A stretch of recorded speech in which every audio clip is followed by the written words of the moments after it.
আসসালামু আলাইকুম বন্ধুরা, drug and health tips channel রিভিউর পক্ষ থেকে স্বাগতম। আশা করি সবাই ভালো আছেন। আজ আপনাদের সামনে খুবই গুরুত্বপূর্ণ একটা ওষুধের রিভিউ নিয়ে হাজির হলাম।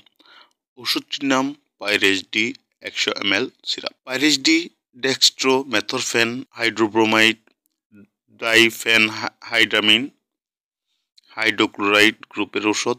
আর এই ওষুধটি বাজারজাত করেছেন নাভানা ফার্মা। নির্দেশনা বা যেসব সমস্যায় সেবন করবেন।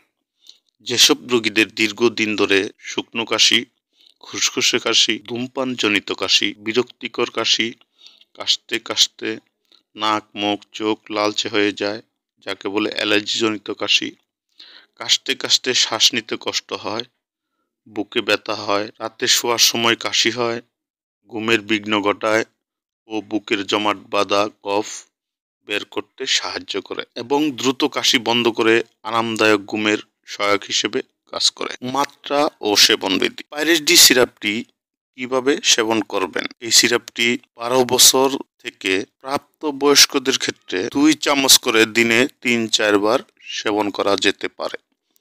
ওষুধটি সেবন করার আগে অবশ্যই চিকিৎসকের পরামর্শ নেবেন। গর্ভাবস্থায় ও স্তন্যদানকালে ওষুধটি কিভাবে সেবন করবেন? পাইরেজ ডি সিরাপটি গর্ভাবস্থায় কোনোভাবেই সেবন করা যাবে না। যদি একান্তই প্রয়োজন হয় তাহলে পাইরেজ ডি সিরাপটি সেবন করার আগে অবশ্যই চিকিৎসকের পরামর্শে সতর্কতার সাথে সেবন করা যেতে পারে। কোনো মতেই শিশুদের ক্ষেত্রে সিরাপটি ব্যবহার করা যাবে না। পার্শ্ব প্রতিক্রিয়া বা ওষুধটি সেবনে যেসব সমস্যা হতে পারে। পাইরেজ ডি সিরাপটি সেবনে কখনো কখনো বমি বমি ভাব, ঝাপসা দেখা, গুম গুম ভাব, তন্দ্রাচ্ছন্নতা দেখা যায়।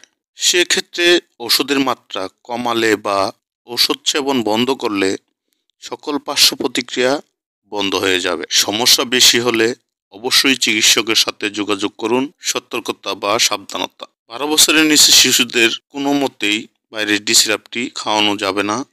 যেহেতু এই ওষুধটি সেবনে তন্দ্রাচ্ছন্নতা দেখা যায়, তাই এই ওষুধটি সেবন করে ভ্রমণে বা গাড়ি চালাবেন না।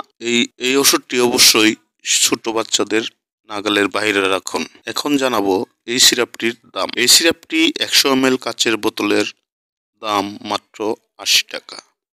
ধন্যবাদ এতক্ষণ সাথে থাকার জন্য।